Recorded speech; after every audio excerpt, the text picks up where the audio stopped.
इमरान खान के ऊपर एक और चार्ज लगा दिया गया। और वो चार्ज क्या लगाया कि जी बड़ी सख्त गद्दारी कर दी आपने।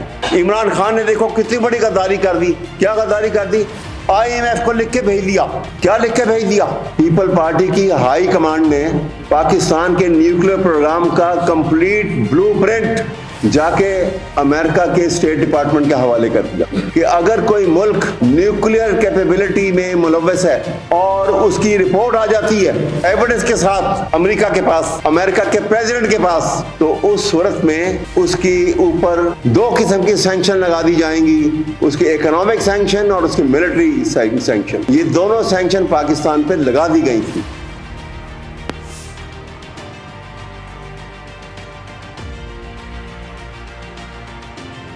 डॉक्टर यास्मीन राशिद के जो कॉन्स्टिट्यूएंसी में उनके मद्दे मुकाबिल मियां नवाज शरीफ, और आपको ये भी मालूम हो गया कि अब उजलत में उन्होंने कहा कि हमने तमाम रिजल्ट जो हैं वो नेट पे डाल दिए हैं, वेबसाइट से अवेलेबल हैं, form 45B, form 47B, 49B। लेकिन जो धांधली जिस अंदाज में इलेक्शन कमीशन ने जो रोल अदा किया है, अब वो इतना अलार्मिंग है कि वो रोंगटे खड़े कर देता है। और इस चाबकदस्ती के साथ, इस होशियारी के साथ ये तमाम धांधली इलेक्शन कमीशन ने की है कि वो अपने सिर इसका जुर्म भी आने नहीं देते और ये कह रहे हैं कि जी हमें तो एडमिनिस्ट्रेशन ने करवाया है हमसे। जो लोग एम्प्लॉय किए गए हैं, जिन लोगों को ठप्पे लगाने पे मुतय्यन किया गया और जो जाली अंगूठे और दस्तखत करते रहे हैं, ये तमाम जो हैं वो हमारी नज़र में हैं, आज नहीं तो कल ये तमाम लोग शहादत के लिए अब आएंगे और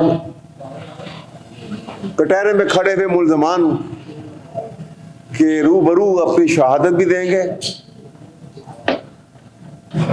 लेकिन जिस भोंडे अंदाज में ये जुर्म सरजद हुआ, मतलब मैं आपको छोटी सी मिसाल एक देता हूं।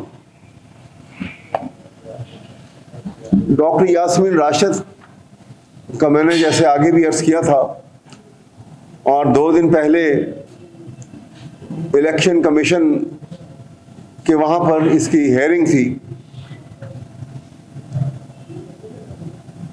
4 तारीख को, और उस हेयरिंग के अंदर जो कमेंट्स रिटर्निंग ऑफिसर की तरफ से आए थे, उसकी बुनियाद पे मैंने साबित किया इलेक्शन कमीशन ऑफ पाकिस्तान के सामने, जो 3 मेंबर बेंच था, कि एडमिट कर लिया गया है इस पैरावाइज कमेंट के अंदर जो RO जो बदल के जिनको लाया गया था उन्होंने दाखिल किए। और एडमिट क्या किया गया? एडमिट ये किया गया कि जितने वोट हमने जिक्र उसके अंदर किया कि टोटल कॉन्स्टिट्यूएंसी के अंदर 476 पोलिंग स्टेशन थे, और जो रिजल्ट हमने उसमें भी मेंशन किया और जो बाकायदा तौर पर इलेक्ट्रॉनिक मीडिया में तमाम पोलिंग स्टेशंस ने उसको रिले किया, नशर किया, उसके मुताबिक 334 पोलिंग स्टेशन का वो रिजल्ट था। और 334 पोलिंग स्टेशन के रिजल्ट के अंदर डॉक्टर यास्मीन राशिद 99,000 प्लस में वोट लेकर जीत रही थी, और उसके मद्दे मुकाबिल मियां नवाज शरीफ 78,800 समथिंग वोट लेकर हार रहे थे। यानी डिफरेंस जो था वो 20,000 और 800 का था। बाकी कितने पोलिंग स्टेशन बाकी बचे थे? 42। अगर जो हमारे पास वो रिजल्ट जो है वो 42 में से भी मजीद 9 का रिजल्ट आ चुका था, जो हमने पिछली दफ़ा आपको बताया भी, लेकिन मैं आज सिर्फ वो बात आपके सामने कर रहा हूँ जो अनाउंसमेंट हुई और जो हम भी रिकॉर्ड के ऊपर अपनी पिटिशन में हमने लिखा और हमने इलेक्शन कमीशन के सामने पेश किया और जिसकी तस्दीक की है रिटर्निंग ऑफिसर ने। तो आप सोचिए कि 334 पोलिंग स्टेशन में डॉक्टर यास्मीन राशिद 99,000 प्लस में वोट लेने वाली, और उसके बाद जो 42 पोलिंग स्टेशन बचे, उन 42 पोलिंग स्टेशन में नवाज शरीफ को जिताने के लिए वोट किसने डाले गए? 1,07,077 42 पोलिंग स्टेशन में, और 42 पोलिंग स्टेशन में डॉक्टर यास्मीन राशिद को 5,000 वोट मिले। यानी धांधली की भी कोई इंतहा होती है, रिगिंग का भी कोई ना कोई पैरामीटर्स होते हैं, कोई परसेंटेज होती है, लेकिन यहां पर तो इंतहा कर दी गई। और वो इंतहा की कैसे गई वो आप वेबसाइट पे देखेंगे तो एक मैं आपको इस तरफ कहते हैं ना कि वो पकी हुई देग में से आप एक चावल निकाल के बता देते हैं कि क्या हालात हैं। तो मैं एक पोलिंग स्टेशन का रिजल्ट वहां से देख के आपको बता रहा हूं कि इस तरह इस अंदाज में धांधली की गई है। एक पोलिंग स्टेशन था गवर्नमेंट गर्ल्स हाई स्कूल बेगम कोट शाहदरा का। यहां पे एक्चुअल वोट जो था फॉर्म 45 के मुताबिक जो एक्चुअल वोट था वो डॉक्टर यास्मीन राशिद 387 वोट लेकर जीत रही थी, और मियां नवाज शरीफ के वहां पे वोट जो थे वो 284 वोट थे, 284 वोट। लेकिन जो वेबसाइट के ऊपर इस पोलिंग स्टेशन का रिजल्ट लगाया गया है वहां पे 2 के साथ उन्होंने एक और लगा दिया और 1284 बना दिया उसको। यानी इंतहा आप देखिए, ये मैं एक आपको मिसाल दे रहा हूं, ये पूरे मुल्क में यही सूरत हाल पैदा की गई है। और आज नहीं तो कल जब वो तमाम लोग पकड़े जाएंगे और सामने आएंगे और वो तस्लीम करेंगे कि हाँ जी हमने अंगूठे लगाए थे, हमने दस्तखत किए थे और हमने ठप्पे लगाए, तो जनाब मैं आपके सामने जो बात कहना चाहता हूं, टोटल वोट बताइए कितने थे, वहां थे कितने? और ये मैं आपको जो जिस पोलिंग स्टेशन का बता रहा हूं, यहाँ इस पोलिंग स्टेशन के टोटल वोट जो थे वो 763 टोटल वोट थे। आप बताइए ये कौन सा मैथमेटिक्स है, ये कौन सी रॉकेट साइंस है जो हमें समझ नहीं आती, शायद आपको भी समझ ना आए, लेकिन इलेक्शन कमीशन को तो समझ आ गई। और वो ये है कि टोटल वोट उस पोलिंग स्टेशन के 763 थे और मियां नवाज शरीफ को वोट मिल रहे हैं 1284। ये वो कमाल जो है, जो मेरे ख्याल में एक टेक्नोलॉजी की नई इख्तरा है। शायद दुनिया मुस्तफीद हो जाए, पाकिस्तान तो हो चुका।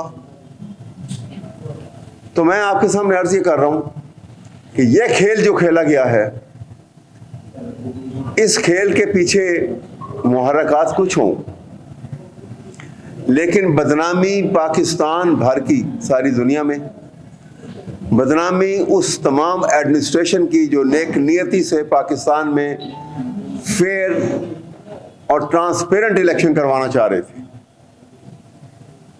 आप अंदाजा लगाइए कि जब यह खेल खेला जाएगा तो जिन्होंने कमिटमेंट की थी कि हम फेयर एंड ट्रांसपेरेंट इलेक्शन करवाएंगे और बिल्कुल हम पीसफुल माहौल में, कोई शक नहीं है माहौल पीसफुल नजर आया, वोटर आए और तमाम पाकिस्तान से बूढ़े जवान बीमार एक ही उम्मीद लेकर के पाकिस्तान में तब्दीली ले आएंगे। और इस तमाम जुल्म के बावजूद जो रवा रखा गया इस पूरे आखिरी साल के अंदर, जो जुल्म रवा रखा गया, जो फंडामेंटल राइट्स पामाल किए गए, आपके सामने है कि जिसके अंदर पीटीआई का सबसे पहले उन्होंने इलेक्शन के प्रिटेक्स्ट के ऊपर इलेक्शन सिंबल से महरूम कर दिया, और उसके बाद क्या किया उन्होंने, एज ए पॉलिटिकल पार्टी रोक दिया कि तुम इलेक्शन में हिस्सा नहीं ले सकते। आप PTI as a political party नाम इस्तेमाल नहीं कर सकते। ये article 17 of the fundamental rights जिसमें एनश्राइंड है कॉन्स्टिट्यूशन में, सरेआम उसकी वायलेशन की गई। एक नहीं, मैं आपको एक सीरीज ऑफ जजमेंट यहां पे गिनाने को तैयार हूं, जहां सुप्रीम कोर्ट ने कहा है कि आर्टिकल 17 के तहत ये फंडामेंटल राइट्स में शामिल है पॉलिटिकल पार्टी की फॉर्मेशन, और पॉलिटिकल पार्टी की फॉर्मेशन किस काम के लिए है, वो इलेक्शन तक, वोटिंग तक, फॉर्मेशन ऑफ गवर्नमेंट तक उसका फंडामेंटल राइट्स में शामिल, और वो काम उसने करना है। इससे महरूमी के लिए ये सारा खेल था जो खेला गया, और आपने देखा कि जिस अंदाज में ये खेल खेला गया, रात के एक खास वक्त तक जब देखा कि मामलात तो हाथ से निकल रहे हैं, तो तमाम इलेक्ट्रॉनिक मीडिया को बंद कर दिया गया, रोक दिया गया कि अब आपने कोई अनाउंसमेंट ऑफ रिजल्ट नहीं करनी। और इस पर्टिकुलर कॉन्स्टिट्यूएंसी में 130 जिसको मैं क्योंकि कंडक्ट कर रहा हूं इसलिए इसके पूरे इन्स एंड आउट से वाकिफ हूं, एक सीनियर पुलिस ऑफिसर, बहुत सारे पुलिस जूनियर ऑफिसर्स को लेके अंदर जाते हैं आरओ के कमरे में, और फोर्सेबली पोलिंग एजेंट जो डॉक्टर यास्मीन राशिद के थे, उनको forcibly he was pushed out of the room, और कमरा अंदर से बंद कर दिया गया। और फिर कुछ वक्त गुजरने के बाद पता लगा कि रिटर्निंग ऑफिसर साहब को भी कमरे से बाहर निकाल दिया गया, और उनकी जगह एक नए रिटर्निंग ऑफिसर को लाया गया। अगर उनके टाइम और डेट्स को देखें तो और अलार्मिंग सूरत हाल है, लेकिन ये एविडेंस की बातें हैं, मैं आपको क्या उसकी डिटेल बताऊं आज, नहीं तो कल जब ट्रायल होगा तो ये सारी बातें वहां खुल के सामने आ जाएंगी। लेकिन उसके नए के आने के बाद फॉर्म 47 तैयार किया गया, और फॉर्म 47 में जो मैंने जैसे आपको अर्ज किया कि एक हारे हुए कैंडिडेट को किस तरीके से उसकी जीत का ऐलान हुआ, और 3 दफा प्राइम मिनिस्टर रहने वाले मियां नवाज शरीफ में वो ना मॉरल करज थी, ना मोरालिटी का ख्याल था, ना अखलाकियात का ख्याल आया, ना किसी दीन, मजहब और सच्चाई और आर्टिकल 62 और 63 और कॉन्स्टिट्यूशन का भी ख्याल नहीं आया। उन्होंने ये फैब्रिकेटेड रिजल्ट को अपनी जीत का सेहरा बनाया, और इस मुनाफिकत और झूठ के साथ पार्लियामेंट में as member of the national assembly हल्का 130 का हल्फ भी उठा लिया। आप सब जानते हैं, ये कोई छुपी बात नहीं कि आर्टिकल 62 और 63 के पेश नजर जो शख्स इस तरह से झूठ बोलेगा और झूठा हल्फनामा देगा, वो उसके अंदर उसका ट्रायल है। अभी सुप्रीम कोर्ट ने उसकी सजा उम्र लाइफ टाइम से कम करके 5 साल कर दी। तो उस एतबार से भी देखें तो मियां साहब आइंदा 5 साल के लिए दोबारा डिस्क्वालिफाइड हैं। लेकिन सरमायादार का ना कोई ज़मीर होता है, ना कोई मुल्क होता है, ना कोई नेशनलिटी होती है, और इसका मुजाहरा हमने देख लिया। यहां पर मैं आपके सामने ये कहना, ये बातें इसलिए कर रहा हूं कि मुल्क एक बड़े नाजुक दौर से गुजर रहा है। यहां पर कौम को साथ लेके नहीं चलेंगे तो ये ख्याल खाम है कि ये मुल्क जो है वो हुकूमत बन गई है और मुल्क चल पड़ेगा। एक मेजॉरिटी के राइट को आप इस तरह से पामाल करके झूठे ओथ की बुनियाद के ऊपर, झूठे हलफनामों की बुनियाद के ऊपर अगर हुकूमत की फॉर्मेशन होगी तो ये निज़ाम नहीं चलेगा। ये पाकिस्तान की आइन की वॉल्यूशन है। पाकिस्तान के आइन का प्रियम्बल मैं आपके सामने 3 सेंटेंस, सिर्फ आपका वक्त का मुझे अदराक है। प्रियम्बल कहता है कि सोवरेनिटी लाइज विद अल्लाह to be exercised by the people of Pakistan through its chosen representatives. और वो चोजन रिप्रेजेंटेटिव्स जो हैं वो जो ट्रांसपेरेंट एंड फेयर इलेक्शन की बुनियाद के ऊपर मेजॉरिटी वोट लेकर आएंगे। इस पूरी कौम ने अपनी गुर्बत के बावजूद, अपनी तमाम तर कमजोरियों के बावजूद, तमाम तर खौफ और जुल्म के बावजूद अपना सबसे ताकतवर हथियार इस्तेमाल किया 8 फरवरी को। मैं सलाम करता हूं पाकिस्तानी कौम को। इस तमाम जुल्म बर्बरियत के बावजूद उन्होंने अपना सबसे ताकतवर हथियार, और वो वोट था, 8 फरवरी को वो इस एक्सरसाइज किया, इस्तेमाल किया। और उस वोट के मुकाबले में आपने देखा कि किस तरह से उस पार्टी को, जिसको हर तरीके से आपने लेवल प्लेइंग फील्ड भी नहीं दी है, उसको हर तरीके से तोड़ फोड़ का शिकार किया, जिसके लीडर को आपने नाजायज जेल के अंदर बंद कर रखा है झूठी सजाओं की बुनियाद के ऊपर। 5 मिनट में वो केस जो है उनकी सजाओं, ना सिर्फ कि वो सजाएं जो है उनकी खत्म हो जाए, समाप्त हो तो खत्म हो जाएंगी, तीनों जजेस के खिलाफ मिसकंडक्ट का केस चलना चाहिए जिन्होंने ये फैसले किए हैं। और आपको बता दूं कि अदालतों का भी एक कोड ऑफ कंडक्ट है। और वो कोड ऑफ कंडक्ट क्या है? वो ये है कि बाकायदा तौर पे ये दर्ज है मुस्तनद तरीके से कि अदालत का सर्दियों में, गर्मियों में औकात कार क्या हैं, सुबह कितने बजे अदालत ने लगना है और कितने बजे बर्खास्त हो जाना है। अब तक मेरी नज़र में इतनी सीनियरिटी के बावजूद ऐसा कोई औकात कार नहीं देखा कि रात के 11 बजे और 12 बजे जज बैठा हुआ और वो एविडेंस रिकॉर्ड कर रहा हो और बार बार कह रहा हो कि जनाब मेरी तो मजबूरी है, मैंने तो बैठना है। ये किसको बदनाम कर रहा है? वो गेम खेलने वाले तो आज फिर ओथ लेके बैठ गए। और बदनामी जो है, मैं आपके सामने बरमला कहूंगा, दानिस्ता तौर के ऊपर ये बदनामी जो है ये उन लोगों के सर चढ़ाई जा रही है जिनको हम कहते हैं कि हमारे हीरोज हैं। मैं नहीं समझता कि उनका ये काम होगा, लेकिन जिस अंदाज में ये खेल खेला गया है, ये सारी बदनामी जो है उनके नाम पे है, दी गई है।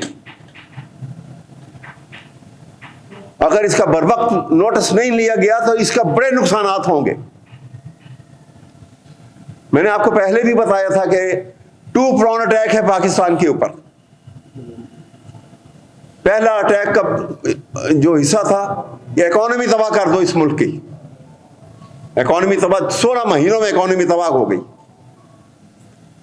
इमरान खान जिस वक्त गया था, पाकिस्तान के रिजर्व जो थे वो 14 बिलियन डॉलर थे। और 2021 में पाकिस्तान की तारीख के सबसे हाईएस्ट जो फॉरेन एक्सचेंज के रिजर्व थे वो 28 बिलियन 28 अरब डॉलर थे, एवर हाईएस्ट।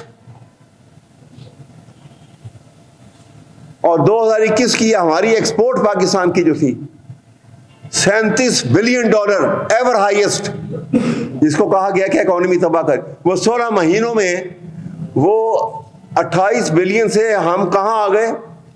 1 बिलियन माइनस क्यों, 1 बिलियन से भी कम पर क्या हमें हाथ फैला के कशकोल लेके फिरना पड़ा कि जनाब कुछ डाल दें यहां पे, हम तो दिवालिया हो जाएगा पाकिस्तान का। ये कौन करके गया? और उस हालत में कि जहां पे हमारे एक्सचेंज, फॉरेन एक्सचेंज जो है रिजर्व खत्म हो चुके थे, हमारी बदहाली थी। यहां ऑन रिकॉर्ड बातें बता रहा हूं। आज का जो प्राइम मिनिस्टर जिसको आपने बना दिया, शहबाज शरीफ ने, के उस वक्त के पीडीएम का जो प्राइम मिनिस्टर था, उसने उस टाइम के ऊपर, ये ऑन रिकॉर्ड बातें बता रहा हूं, ये मैं नहीं कह रहा, ये मैं उन्हीं के एक एक्स प्राइम मिनिस्टर की मुंह की बताई हुई बात बता रहा हूं। उसने टीवी के ऊपर ये बात आके की थी और बरमला का ही था।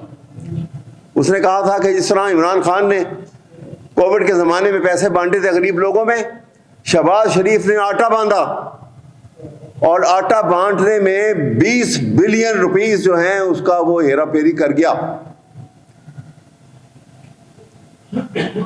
ये ऑन रिकॉर्ड है बात। तो जनाब मैं आपके सामने कह रहा हूं कि ये खुदा के लिए इस खेल को बंद किया जाए। ये पाकिस्तान को अपने हाथों में इस तरह तबाही होते नहीं देख सकते। ऑनेस्टली मैं आपको बता रहा हूं, मैं दस्तबस्ता गुजारिश करने को तैयार हूं,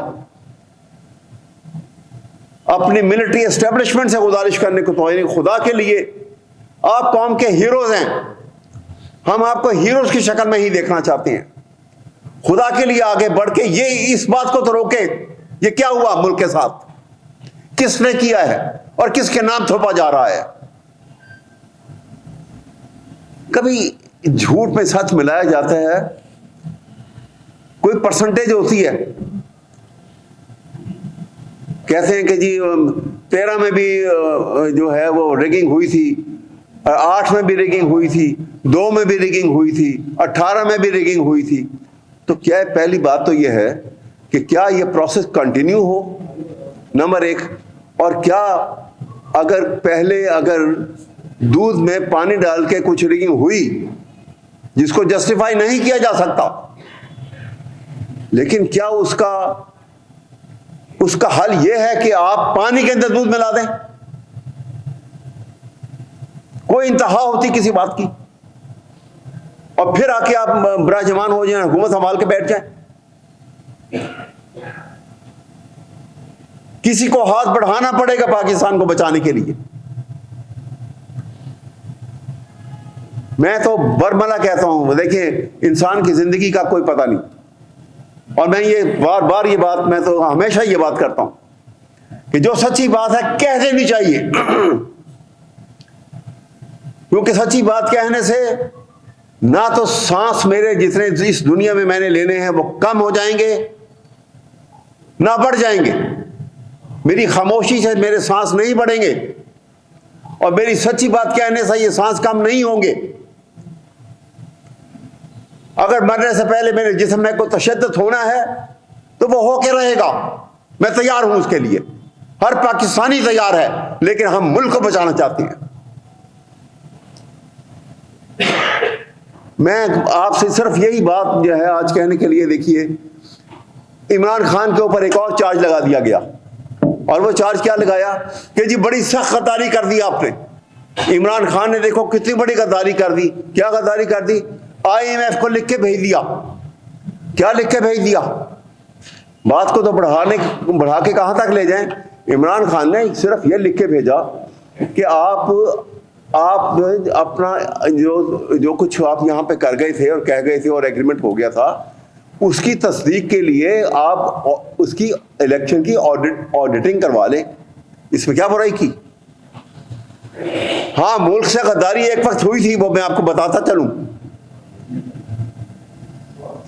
मैं आपको बिल्कुल हिस्ट्री से बात बता रहा हूं, कोई अपने पास से नहीं है।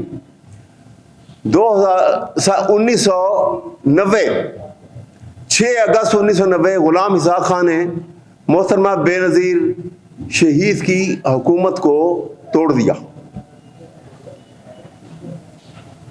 और पीपल पार्टी की हाई कमान, ये रिकॉर्ड से है, हिस्ट्री है, हिस्ट्री का जो कहते हैं ना, हिस्ट्री का कलम जो है बड़ा केयरलेसली चलता है।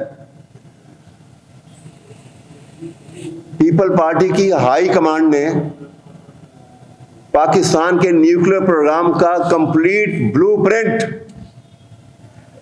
जाके अमेरिका के स्टेट डिपार्टमेंट के हवाले कर दिया,